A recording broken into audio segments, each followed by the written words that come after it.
What is the holy grail of passive income? It used to be that real estate was the way everyone wanted to achieve passive income, but now there are so many different options digitally with both crypto and other businesses. So in this video, we're gonna go over what are the best passive income streams this year. If you're new to my channel, my name's Ryan Pineda. I'm a real estate investor and entrepreneur, and the goal of this channel is to help you live the wealthy way. If you don't know what that is, you can go to wealthyway.com and get access to all of our free resources, including our online course, our planner app, and our Discord community.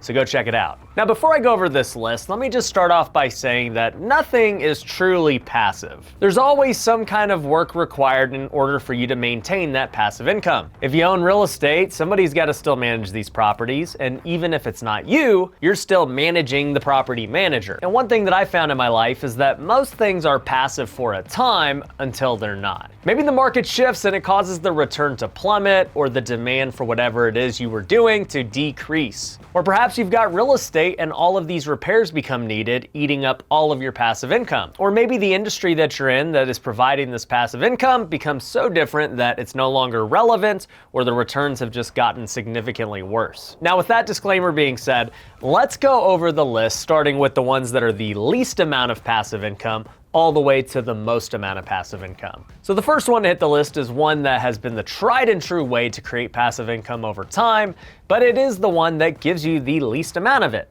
That would be real estate. This is the least passive in the amount of income it produces and the amount of attention that you have to give it. And the reason I know this is because I own over 360 doors nationwide, so I got a pretty good idea. So when you talk about passive income with real estate, you might make a couple $100 a month in cash flow if you're lucky. And in order to achieve that couple $100, you've got to put a renter in there. You've got to make sure that they're paying on time. You got to vet them. You got to fix any issues they have. There's a whole lot of maintenance that goes into creating that couple $100. Now, I don't believe anyone should self-manage their rental properties because it's not worth the return on your time. You've got so many other ways to make more than the amount you could just pay a property manager. So let's just say that you're wise enough to hire a property manager to make it more passive for yourself. Well, each and every month, you're still gonna have to look over the P&Ls to see how your rental properties are performing. And the thing is, once you start accumulating a lot of units, different things are happening every single month that are greatly fluctuating your cash flows. One month you might have a bunch of leases go up and now you've got vacant units. You might end up dealing with some evictions and other things. But another month you might get hit with a ton of different repairs that you weren't expecting. Case in point, I own Airbnbs in Big Bear, California,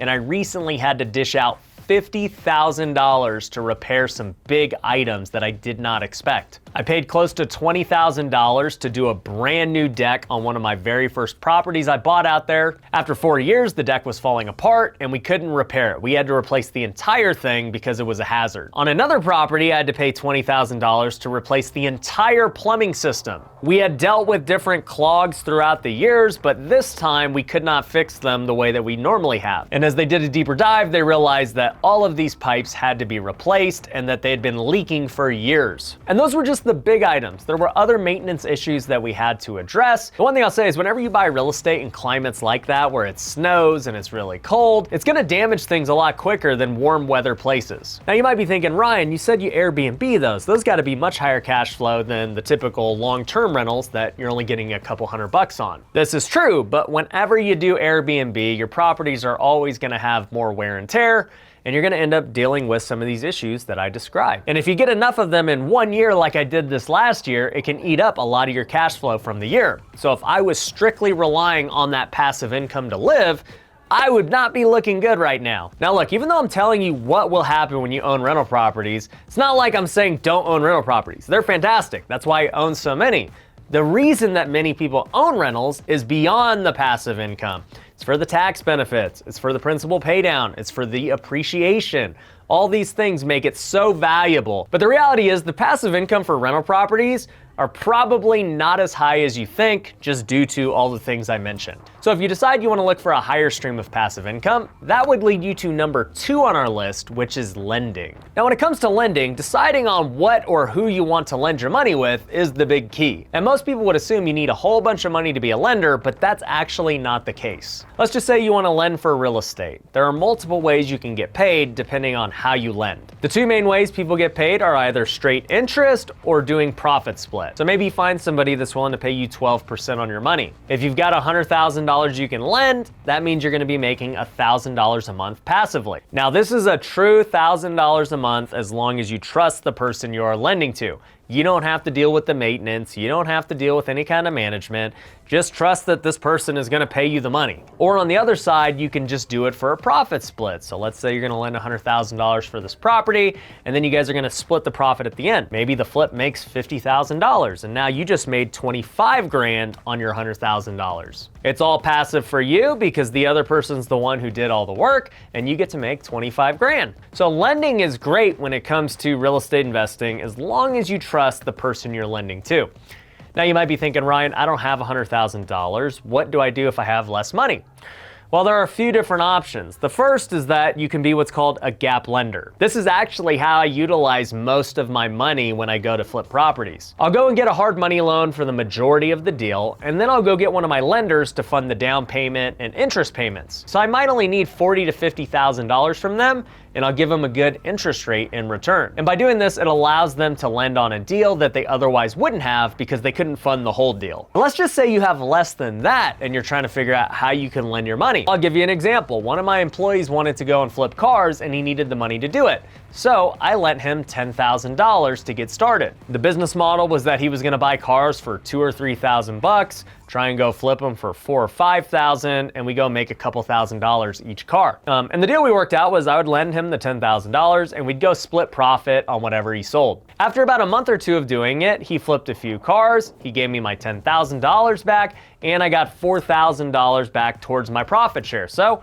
in the span of a couple of months, I made $4,000 on my $10,000, which is a really high return. And I literally didn't do anything. All I had to do was trust that this person was gonna be able to do what they thought they were gonna do, and that I trust them with not losing my money. That's the biggest key when it comes to lending, is not necessarily about the return that you think you're gonna get, but about who you're giving your money to. Are they trustworthy? Are they gonna protect it? And can you count on them to pay you back at the very minimum? So lending can be a great stream of passive income, but let's jump into the next level, which is number 3 on our list, e-commerce automation. So I have a company called Lunar E-com where we create e-commerce stores for clients. As it stands today, we manage over 300 stores that we have created, and the business model is pretty simple. You pay us an initiation fee and you provide the credit to buy inventory for your store. We handle everything else. We get the store set up, we get the store stocked with inventory, we handle all the operations with fulfillment, with returns, with any issues,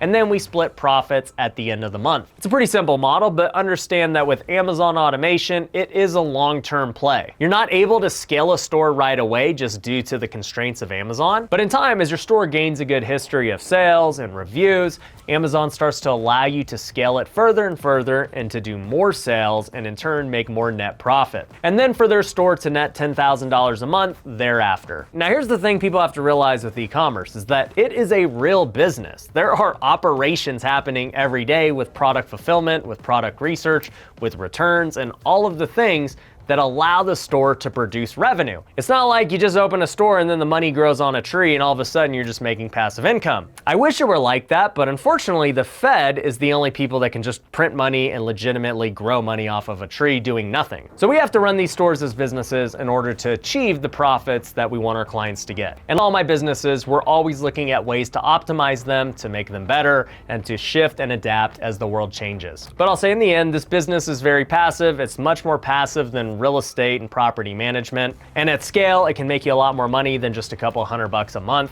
And I'm excited with some of the things we have in development and we're testing to make our clients even more profitable. So if you want to learn more about that business, you can book a call with my team at lunarecom.com. And that leads me to number 4 on this list. Now, the thing you got to realize as we go up this list is that even though the passive income amount is getting higher, the perceived risk is also rising with it. So with that caveat being made, number 4 on our list is crypto and NFTs. There are so many different ways to make passive income in crypto. A lot of people refer to this as DeFi. On one end of the spectrum, you've got these things that promise 300,000% APY. Anyone with half a brain knows that these are Ponzi schemes. You might be able to write it up for a certain period of time and think you're a genius, but you always know that at some point it is going to crumble and you better get out before that happens. But then there are safer ones that allow you to stake your crypto for a certain interest rate. Some companies will offer to pay you 5 or 6% to stake your Bitcoin or Ethereum. A big one a lot of people are doing are staking stable coins at a higher interest rate. If you don't know what a stable coin is, essentially it's just equal to a dollar. So instead of having a US dollar, you could have Tether or USDC. These are cryptocurrencies that are always equal to a dollar. But the big difference is instead of having a dollar in your savings account that makes 0.001%, you can go get USDC and stake it and make 10 or 12%. And when you do that, you don't have to worry about the volatility that Bitcoin has. But another big one are NFTs that can give you passive income. I've done a video where I talked about how a project I'm in called Neo Tokyo is paying me $36,000 a month in passive income. And it's kind of crazy because I do absolutely nothing and it just produces this cryptocurrency called bytes every single day. Now, like most cryptocurrencies, the price of bytes is always fluctuating. I've seen it as low as $50. I've seen it as high as $170. So the passive income is constantly changing and flowing depending on what the price of bytes are. But even if it's at $50, I'm still making $18,000 a month passively. And I can tell you when my NFT comes out, there just might be some kind of passive income element to it. If you want to know when that's going to drop and potentially get on the whitelist, make sure you follow me on Twitter at Ryan Pineda Show. But overall, I expect there to be some huge passive income opportunities in crypto, but they are going to be riskier. Now, all of that leads me to the fifth stream of passive income that I think is the highest form of passive income in which you can achieve,